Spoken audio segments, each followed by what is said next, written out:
Tanguy Fortin, j'ai 38 ans, je suis le président fondateur de la société Anacante, qui est une société basée à Villeurbanne, au sein de l'Institut des sciences analytiques de Lyon. Nous sommes une société de 7 personnes qui a été fondée en 2014 et on a un chiffre d'affaires sur 2017 qui est aux alentours de 500 000 euros.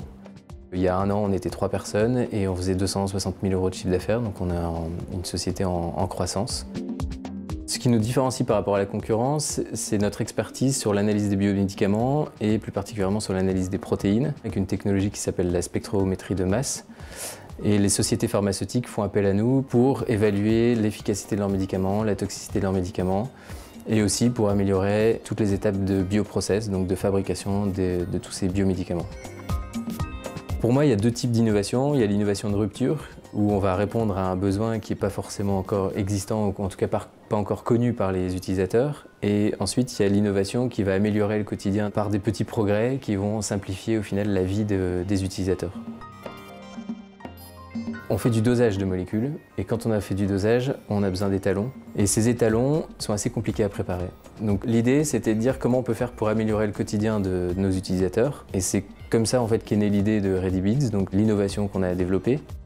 On va simplifier l'utilisation en transformant une préparation en de multiples étapes en une préparation très simple où il suffit de mettre donc notre technologie dans les échantillons pour préparer ces solutions d'étalonnage très complexes.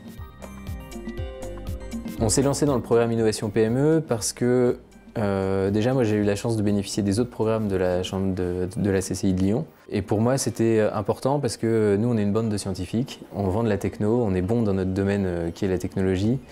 Mais quand il s'agit de changer de discours et de positionner un produit, de réfléchir segmentation de marché, aujourd'hui c'est pas notre formation. Séparer en fait les activités de la société, c'est-à-dire d'avoir le service d'un côté, le produit de l'autre. Avant ce programme, c'est pas quelque chose qu'on avait forcément en tête.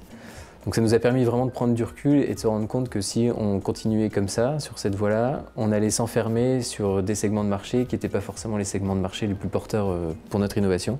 Et en travaillant justement avec le consultant, on s'est rendu compte qu'il y avait d'autres domaines sur lesquels on pouvait intervenir, comme l'environnement, comme l'agroalimentaire, d'autres segments de marché qu'on n'avait pas envisagés au départ. Le premier conseil, c'est que c'est important d'avoir un regard extérieur sur ce qu'on fait. Ça permet de sortir la tête du guidon, ça permet de réfléchir autrement, avec un regard complètement extérieur. Donc ça, c'est un input qui est vraiment, pour moi, majeur.